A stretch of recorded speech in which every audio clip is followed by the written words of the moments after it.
Hello everyone. Hi, this is Mitali. Welcome back to evidyarthi.in. Now moving on with another question. We have question number 19, page number 159. ठीक है? So now let's begin. क्या है हमारा question? Sony says that the acceleration in an object could be zero even when several forces are acting on it. So do you agree with her and why? So I would say मैं पहले ही आपको अपना answer दूंगी कि yes I would agree. तो क्यों है, कैसे मैं अग्री कर रही हूँ?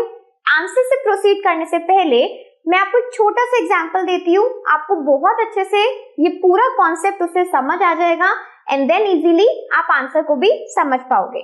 सो लेट्स सी, अगर हम यहाँ पर अभी खड़े हैं, ठीक है, सो हमारा खड़े होने की पॉसिबिलिटी भी तभी हो पाई है क्योंकि हमारी बॉडी में कुछ फोर्सेस एक्ट कर रही है, but at the same time वो फोर्सेस अपने आप को कैंसिल आउट भी कर लेती हैं, जिसकी वजह से हमारी बॉडी का जो नेट फोर्स रहता है वो जीरो हो जाता है और हम यहाँ पर खड़े हुए दिख रहे हैं. तो कैसे होता है यहाँ पर देखते हैं. चलिए, सो इफ फॉर एग्जाम्पल कोई भी ऑब्जेक्ट यहाँ पर स्टैंडिंग पोजिशन में है, ठीक है, सो हम इसे एक बेस ले लेते हैं.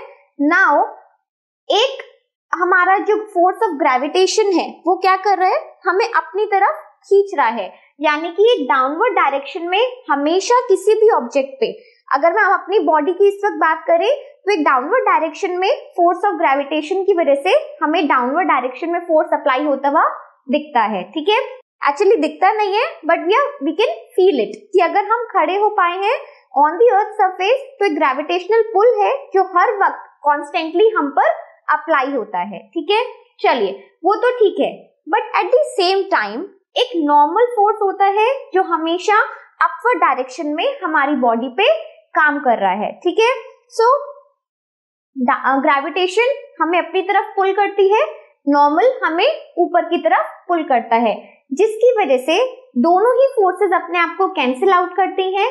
यहाँ पर ये दोनों फोर्सेस कैंसिल आउट करती हैं और एक्चुअल में अगर हम नेट फोर्स निकालना चाहें, दोनों का डिफरेंस खत्म हो गया है और इस वजह से हमारी बॉडी का जो नेट फोर्स होता है that will be equals to zero and इसलिए हम आराम से खड़े हो पाते हैं. ठीक है, तो बिल्कुल सेम केस इस क्वेश्चन में भी हमें बताना है.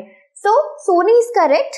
नाउ यू नो कि सोनी का जो स्टेटमेंट था वो सही क्यों है. ठीक है, एक बार इसे आंसर से भी प्रोसीड करते हैं. Acceleration in an object could be zero even when several forces are acting on it. तो हम ये कह सकते हैं कि किसी भी बॉडी का जो एक्सेलरेशन होता है वो जीरो हो सकता है at the same time if all the forces, multiple forces are acting on it. ठीक है, so when multiple forces are acting on an object in opposite direction, जैसे कि आपने इस केस में भी देखा है, जो मैंने अभी यहाँ पर आपको एक्सप्लेन किया है कि दोनों साइड पे जो डायरेक्शन थी फोर्स की वो कैसी थी, एक डाउनवर्ड डायरेक्शन और एक upward direction. So multiple forces तो एक्ट कर रही हैं पर दोनों ही ऑपोजिट डायरेक्शन में है. ठीक है, so if they can cancel out each other then net force there will become zero. और अगर वो दोनों ही ऑपोजिट डायरेक्शन में एक्ट कर रही हैं सो वी कैन सिंपली से कि दोनों फोर्सेस अपने आप को कैंसिल आउट करती हैं एंड इवेंचुअली हमारी जो नेट फोर्स होती है दैट विल बिकम जीरो. और अगर नेट फोर्स जीरो हो जाती है the acceleration will also be zero. अगर फोर्स जीरो हो गई है तो एक्सेलरेशन तो अपने आप जीरो हो ही जाएगा. व्हाई? बिकॉज ये आंसर आप मुझे कमेंट सेक्शन में जरूर भेजोगे क्योंकि हमारी फोर्स एक्सेलरेशन पे और एक्सेलरेशन फोर्स पे डिपेंडेंट होते हैं. ठीक है, सो यहाँ पर आपको हिंट मिल गया है क्या मैं आपसे क्वेश्चन पूछ रही हूँ एंड आई होप आपको ये कॉन्सेप्ट भी अच्छे से समझ आया हो. Now we are moving towards another question. Up till then keep learning, keep watching, bye bye.